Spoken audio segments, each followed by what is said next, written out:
Hey guys, Ellie here. Today it is Saturday morning, about 7 a.m. right now, and I'm never awake at this time. I hardly ever get up this early, and when I do, it's usually because something good is not happening. I remember last time I made a video at 7 a.m. It was because I was having like a bad phase with insomnia, and it was just I forgot if there was other serious stuff going on at the time or not, but I just remember that it wasn't an easy time back then. And likewise now I'm awake at 7 a.m. making a video, and it's been a difficult week, I'm not gonna lie. We're very, very blessed, so I'm not trying to be dramatic or blow things out of proportion or anything like that. It's not the end of the world or anything, but that doesn't mean that it hasn't been a challenging week for me and for Meg. And so we appreciate y'all's love and support and your prayers. I'm sure y'all are wondering what all's going on, so let me explain. Earlier last week, or at the beginning of this week rather, sometime like that, that me and Meg went to Random Okie Farms in Oklahoma. They were a long distance away, and so we drove there and we drove back all in a single day because we didn't want to be far from home too long. And it was a really great experience. We met Marie and her husband. They gave us a whole tour of the place, showed us all their animals. They even let us bring home 2 babies, the emu and the one that you guys have now named King Robbie, the little duck. Oh man, and so we're very grateful. We're blessed that Marie and her husband trusted us with the 2 babies, and we're taking really good care of them. They're doing really well right now. It was a great trip. It was a fun experience, but it was exhausting, as you would expect. It was tiring. We signed up for it though. We knew what we were signing up for, and we had a good time, so it's well worth it. But just a little bit of fatigue there. And sometime after we got back, something really tragic happened, and me and Meg kind of were torn about whether to even share this with you guys or not. Let me rephrase that. I actually was hesitant to share this, but Meg instantly was like we need to share it with them, no matter how hard it is and stuff like that. Our viewers are the reason that we're able to have this lifestyle. They're the reason we're able to do a lot of the things we do, so we owe it to them to be as transparent and as honest as possible. And it's not that I ever would have lied about anything, but I definitely was, I guess, considering like maybe just not talking about it right now, or just kind of playing it by ear, seeing what happens. But I guess we agree that y'all deserve to know the truth. Y'all deserve to know what's going on. And for me, I think that it's a good thing to learn from too. There's some people that are critical and that are naysayers on the internet, but whenever we talk about some of these difficult things, there's a lot of people out there that are in similar situations and have animals like we do, and can learn from our mistakes or from bad experiences that have happened with us. And so y'all are probably wondering what I'm even talking about, and I guess I'll explain. We had lost this week. The reason I also was hesitant about even bringing it up is that it wasn't a very popular character.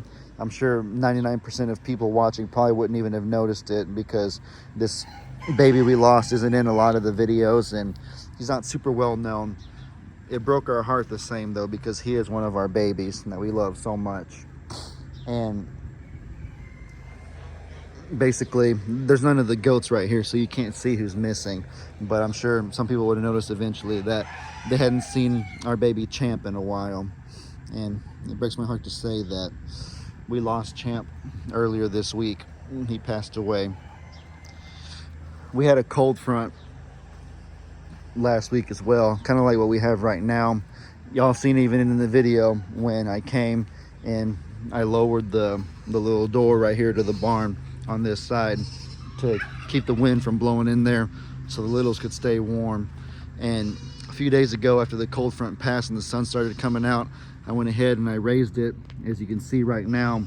And when I raised it, there was a big old circle of hay, the round bales that we always use. Y'all seen them a million times in everybody's videos, and there's like 1,000 of them in the little feed barn over there, But when I raised this door up, what I found was the same round bale of hay, but I seen 2 back legs sticking out of it, 2 lifeless back legs, and my heart just dropped. My gut fell out as soon as I seen that. I was like, oh my goodness.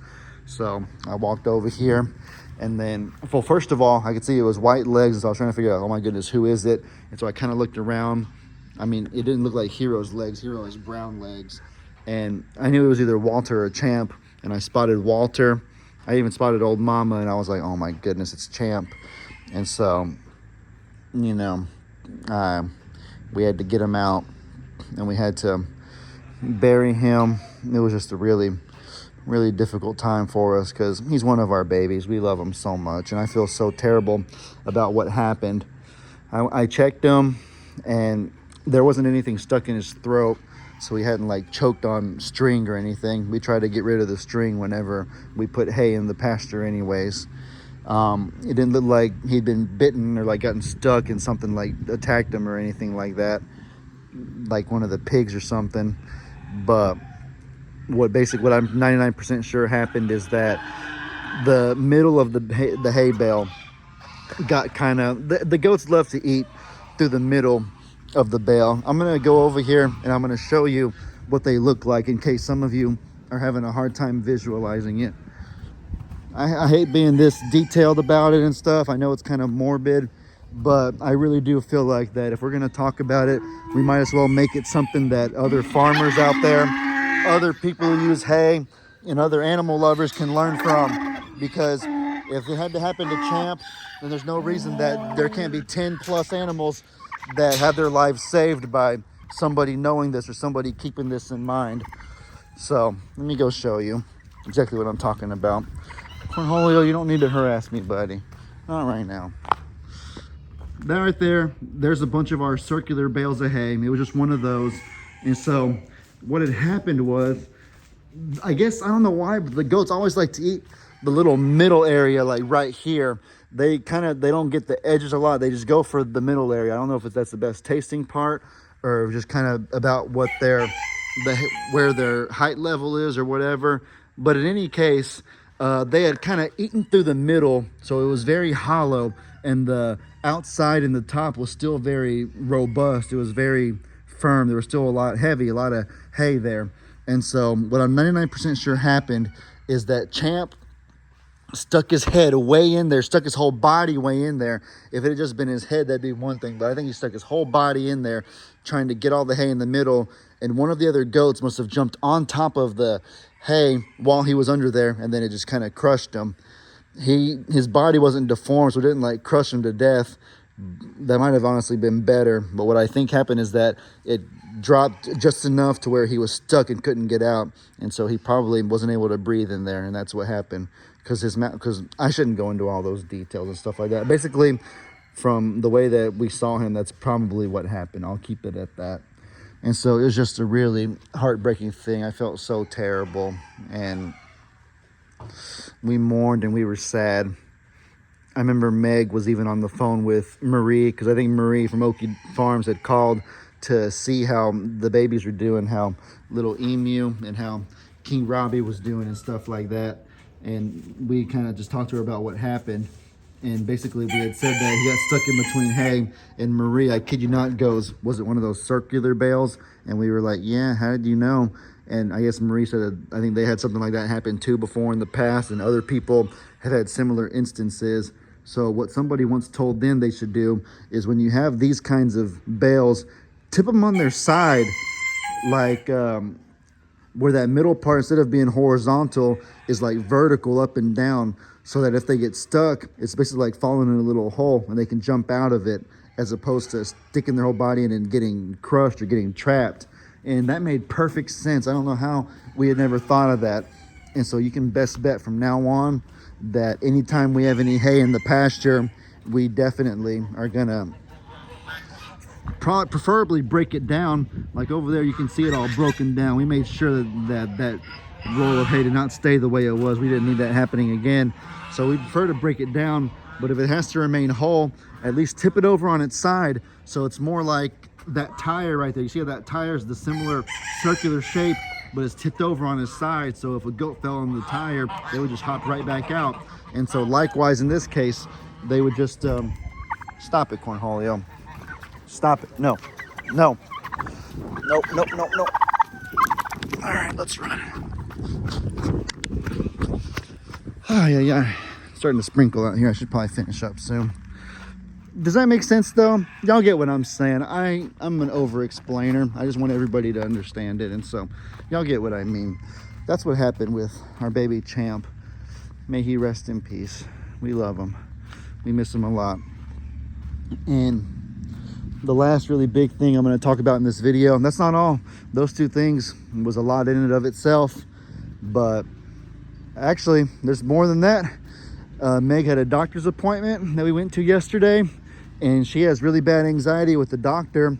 A lot of people don't like the doctor. I know that it's not just her, so she's definitely not alone in that. You know, the fear of needles, the fear of, in the past she's been shamed by various doctors and stuff like that, saying that she's not doing something she should be, kind of in a condescending tone.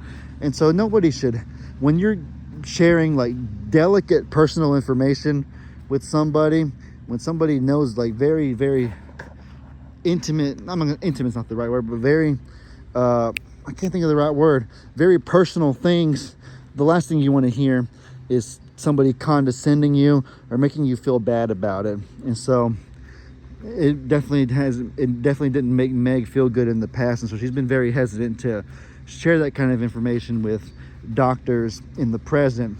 We're very blessed. We have a really, really, really good doctor we've been going to now. She's very kind and sweet and encouraging, uplifting. She's not condescending or anything, but it's still kind of something that, you know, it takes a toll on you whenever you're anxious about it, whenever you have bad experiences. I know all about having trauma from various things. It's mentally exhausting. It just makes you have such little energy because your brain is just running 100,000 miles an hour. And so I totally get it.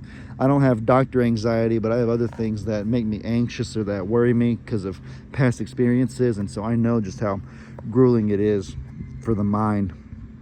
And so that was another thing that added to, you know, our difficulties this past week. I didn't even think about that until just right now. But the last thing that I wanted to talk about is we have one of our babies missing. It's one of our inside kitty cats. I don't know if y'all know a lot about our inside cats, but I don't know if you know all the names or not, but we have one that we rescued a few months ago named Lavelle. He's our little baby, our little lion cub, we call him, because he looks like a little lion. And a few days ago, I feel awful about it because I had come out here to do something, and when I went back inside and closed the door, maybe I didn't close the door super securely, or maybe I can't tell if I did or not, but I watched the security footage over on my camera, and it looked like when I closed the door, I may not have closed it securely enough. And the door was like, it wasn't wide open, but the door was a little bit, it wasn't securely closed. And so one of the cats jumped on the door and pushed it open, and me and Meg didn't notice for about an hour. And with the door open, I think 3 or 4 of our inside cats were kind of walking outside. They were just on the porch kind of exploring and whatnot. And as soon as we noticed, you know, the other 3 kind of came back in. But that little Lavelle, he is so skittish. He has always been, even inside the house, he will run away from us when we try to pick him up and love on him sometimes. He just, ever since we got him, he's been so skittish. And so I don't know why, but for whatever reason, when we came out there to try to get him, he just took off running and he just vanished, and we couldn't find him. He just basically darted for the woods essentially. And we were like, oh my goodness, how are we gonna find him? That was a few days ago.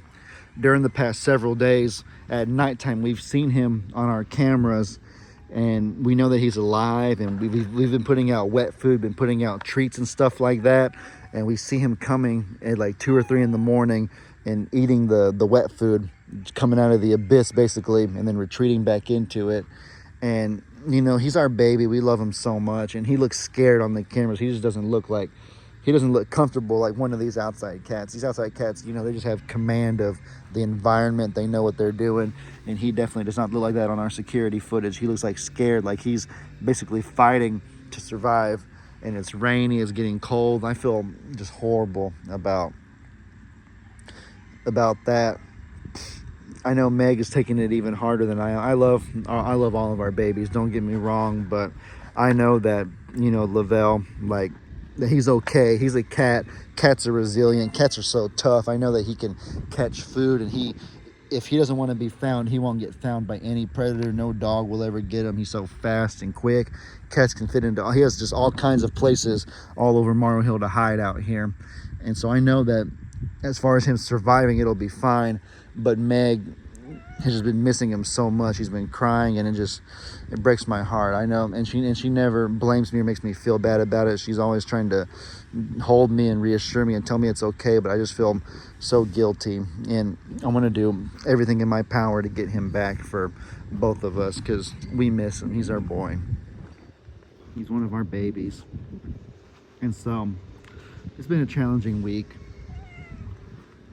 The reason I'm awake right now is actually because we saw him on our front porch on one of the cameras, and so we tried to come out here. It was like 4 or 5 in the morning, maybe 3 in the morning, something like that, and he kind of ran off again.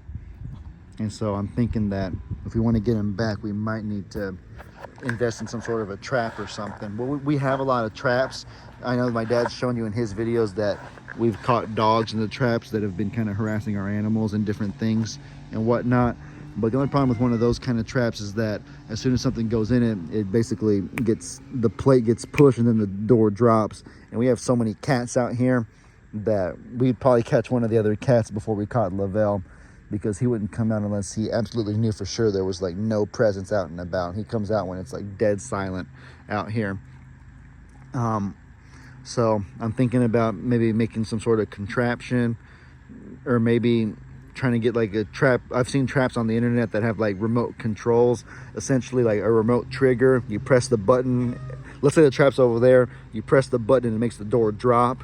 And so that way we know that the door will only drop when in fact it's Lavelle inside of it. Maybe I'm thinking about getting, this is gonna sound so silly, but like a remote control toy car, attaching a string to it, and then like as soon as I see Lavelle go in there, just drive the car off and the string will shut the door behind it, something like that. It's got to be something that can remotely be triggered, because the several times that we've seen him, he won't let us come even close to him. And it kind of hurts a little bit, because like we're his mom and his dad, we've taken such good care of him, we've loved on him, we've given him just such an amazing life from where he was before. He was basically part of the litter of 3, or they're actually a litter of 4. We took 3, somebody else took the 4th baby, but they were all like, you know, just living out in the shed, kind of abandoned in the cold and whatnot. And so we went and we took them, and we've just pampered them and spoiled them with the best inside cat life possible. And the fact that he hears our voice and just doesn't want to come to us and run away from us, it kind of upsets me a little bit. I know Meg always says, and she's right, that, you know what, he has different needs. Meg is so empathetic, you guys, you have no idea. She is always so caring and considerate of others' feelings. But she keeps telling me that, Lovey, it's not that he doesn't want to come to us, it's that he just has different needs than other cats. He's so scared and so skittish that he just can't help it, the same way that we can't help different things that we do that may not make sense to others. And I understand that it's true, is that he can't help it. He's so scared, even though he knows our voice and knows we won't hurt him. He's just frightened, and we can't get close to him, long story short. So we're gonna have to find some sort of trap with a remote trigger or something, and on the camera when we see him go in it, we just drop it. The most recent I've seen him is about 2 hours, maybe actually it was about an hour and a half ago. It's about 7:30 now. At about 6 a.m. I seen down the driveway a little bit, I seen him on one of the cameras eating some of the wet food that we put out. We put out his favorite treat, because we know that he kind of went that way somewhere, and we're just gonna keep doing our best, keep giving it everything we got. But that's been our past week or so. It's been a lot. Like I said, nothing, the sky's not falling, the world isn't ending. We're very blessed and we're very grateful. Gonna keep moving forward. But there's just been some little challenges, some little blips, some little hiccups, whatever you want to call them. Alrighty guys, I think I've rambled long enough. We appreciate y'all's love and support and prayers. It's hard to say. I hope you enjoyed this video. This kind of doesn't seem like the appropriate video to say that thing that I usually say about. I hope y'all enjoyed, but let's just move on to the next part. Y'all be sure to let me know in the comments what kind of stuff you guys want to see. I hope you all have an incredibly blessed day. And as I always say, your boy Ellie out.